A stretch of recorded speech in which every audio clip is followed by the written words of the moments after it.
Welcome to Soundcheck by Support Act. My name is Luke O'Connor and I'm the Industry Relations Manager for Support Act. And today I'm joined by the Managing Director of White Sky, Tom Harris. Thanks for joining me, Tom. Hey, Luke. Thanks for having me. So White Sky are based here in Melbourne and Sydney and work in accounting specifically for the music industry. That's right, hey, Tom? That's right. Yeah, great. Before we kick on with today's conversation, I want to remind everyone who's tuning in about what Support Act is currently doing to support people through this COVID-19 crisis. First of all, we have our COVID-19 crisis relief program, where already we have serviced over 400 individuals in the music industry to the tune of $1 million in crisis relief funding.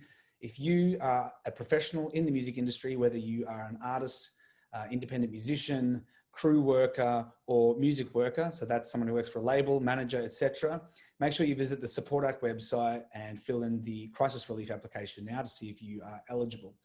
And also, if you are doing it tough and need support, we encourage you to call the Support Act Wellbeing Helpline on 1-800-959-500, where there are skilled mental health professionals who are familiar with a lifestyle in music and the arts and ready to talk to you 24 hours a day, 7 days a week. So Tom, thanks for joining me again today. We thought it would be a good time to have you on to talk about some of the changes with JobKeeper, because obviously there's a lot of people in our industry who are currently recipients of JobKeeper, and it's probably important that we have a look at a few of the changes. So first of all, how has the JobKeeper payment changed since the last announcement? And do recipients need to do anything differently to continue getting paid? So first of all, the changes, yeah, there's been a few. The JobKeeper there's now 2 tiers of JobKeeper. There's one for part-timers and one for full-timers. So in the past, it was just one figure, $1,500 a fortnight for everybody. Now there's 2 tiers, and those amounts are a bit less. So the $1,500 has gone down to $1,200 for full-timers, and part-timers get $750 per fortnight. So that's for the first 3 months. So the extension is 6 months, and for the first half of that 6 months, it's those are the figures, and then they drop down again down to $1,000 for full timers and $650 for part timers. The other changes involved. So you said what do people have to do to continue? So if you're already on JobKeeper, you will be reporting to the ATO every month with your turnover figures, which is sort of like a form of re-registering. So how that changes is the first 6 months of JobKeeper, the first part that finishes at the end of September, or September 27th, is that's based on forecasted income. So turnover, any money that your business is bringing in, what you expect to happen each month. And even if you didn't, and if that expected income was 30% less than the same month last year, then you were entitled to JobKeeper. Even if you actually made more money than you thought and you weren't 30% below what you were last year, you still got it. So that's something that's changed moving forward. Now it's based on actual figures. So it's all about have you dropped by 30% on the previous period last year? Then if you have, then you get it. And the way it's done, instead of being month by month, it's done quarter by quarter. So if you want to, so in order to be eligible for JobKeeper for the October, November, December period, you need to look at your turnover in the July, August, September quarter. And if your turnover was 30% or more below what it was in the same quarter last year, then you are locked in to get JobKeeper for the whole 3 months.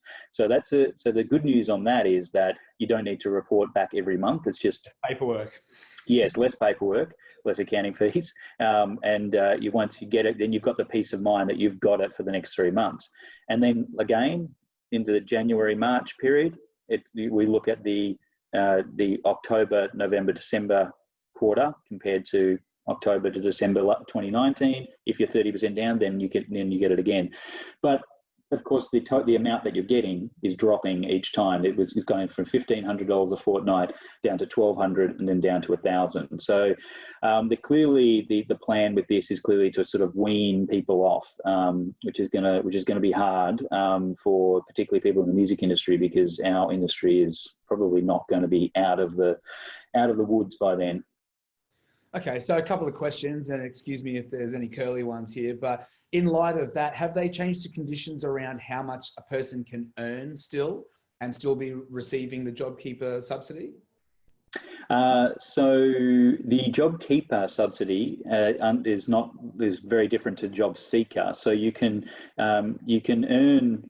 The JobKeeper is paid to your business. If you're a sole trader, it's trade to your business. So it's all about being 30% or more below what it was last year. So that hasn't changed. And those figures, I say 30%. It's 30% for businesses under $1 billion turnover, I think. 50% over, and 15% for non-profits, charities.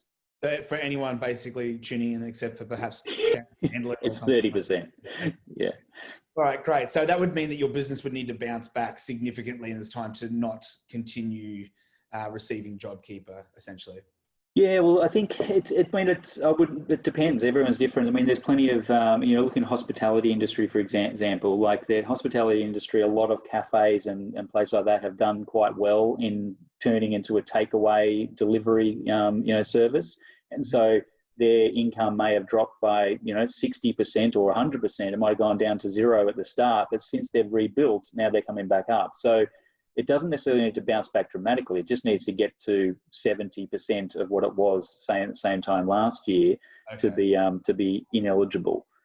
All right. So, and then moving on from JobKeeper, like let's say where they have tiered down the amount, is there a point where people, particularly in our industry, as you say, who are going to be experiencing hardship probably longer than most, transition to Jobseeker? Is that likely to be the case for a lot of people, you think?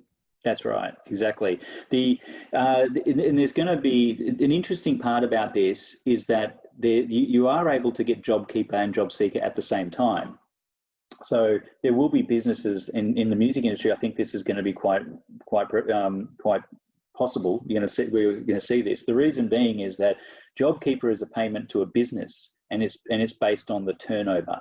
Jobseeker is paid to an individual, and that's based on how much money you earn. If you're a sole trader, then how much money you earn as an individual is essentially your profit. So you might be able to get JobKeeper as a business, and then you get your $1,200 a fortnight, but then you spend all of that $1,200 on business expenses, car leases and maybe. Yeah, that maybe you're recording a new album or whatever it is. And so your business actually makes no money, which means that you as an individual are not paid anything from your business, so you can go on Jobseeker.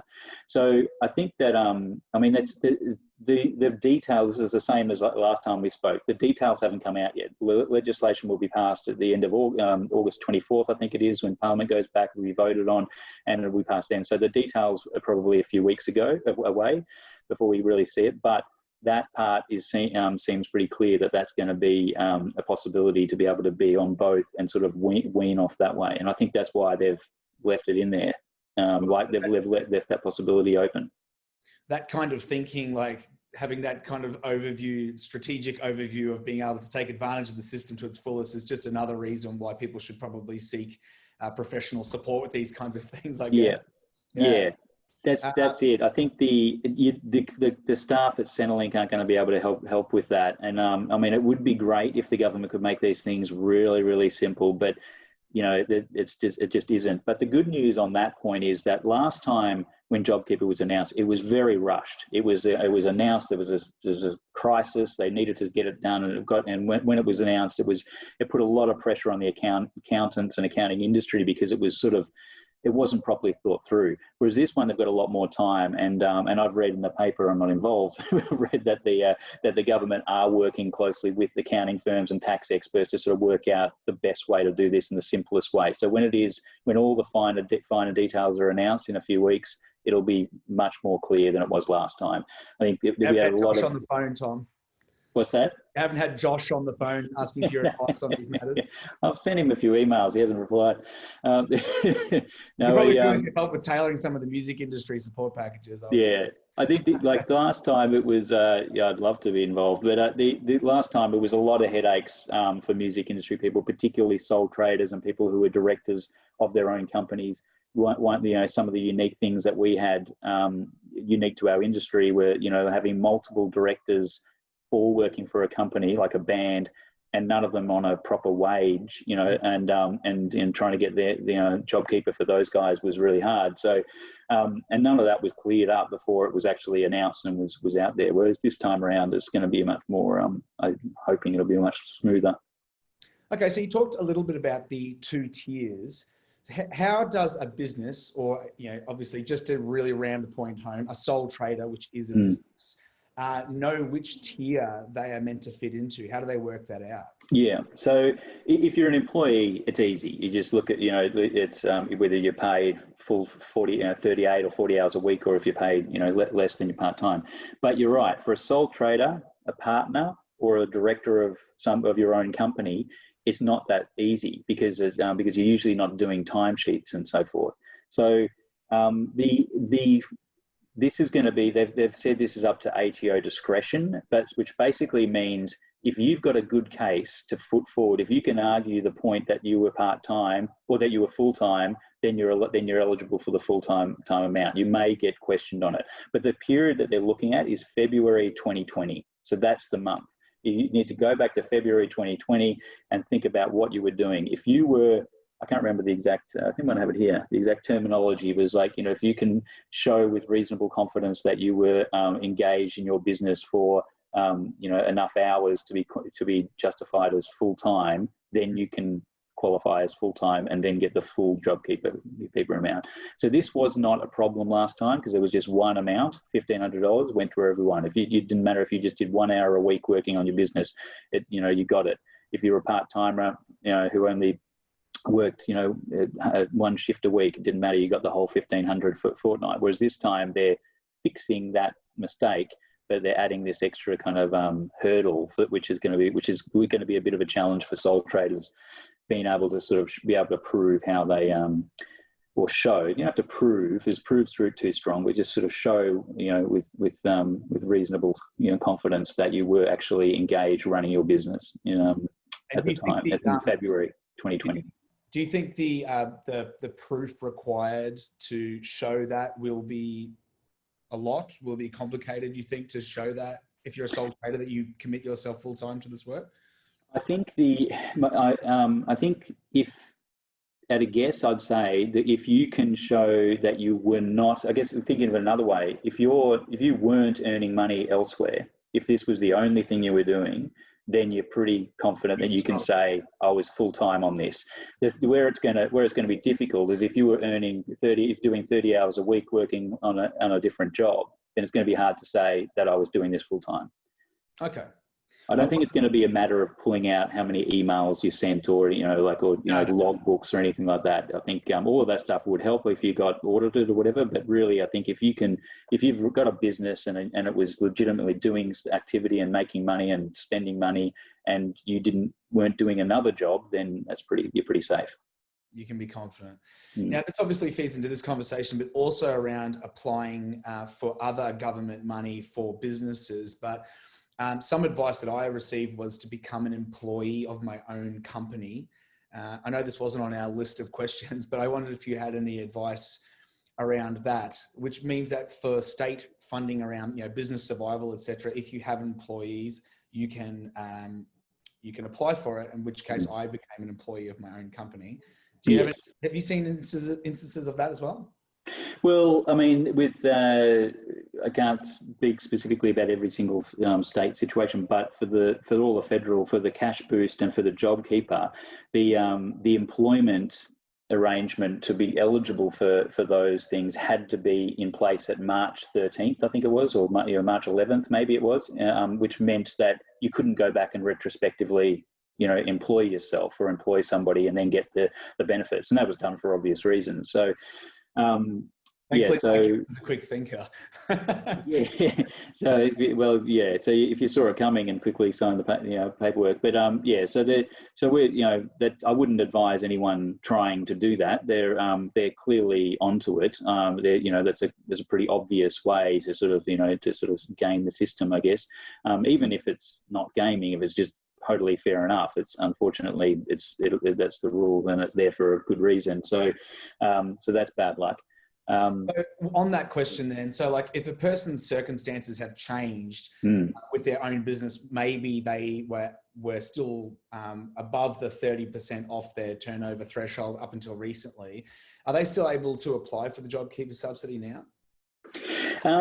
There's nothing that says they can't, but when you think about that logically, because the requirement to continue on to JobKeeper in the October-December quarter requires you to show 30% drop in revenue in the July to September quarter.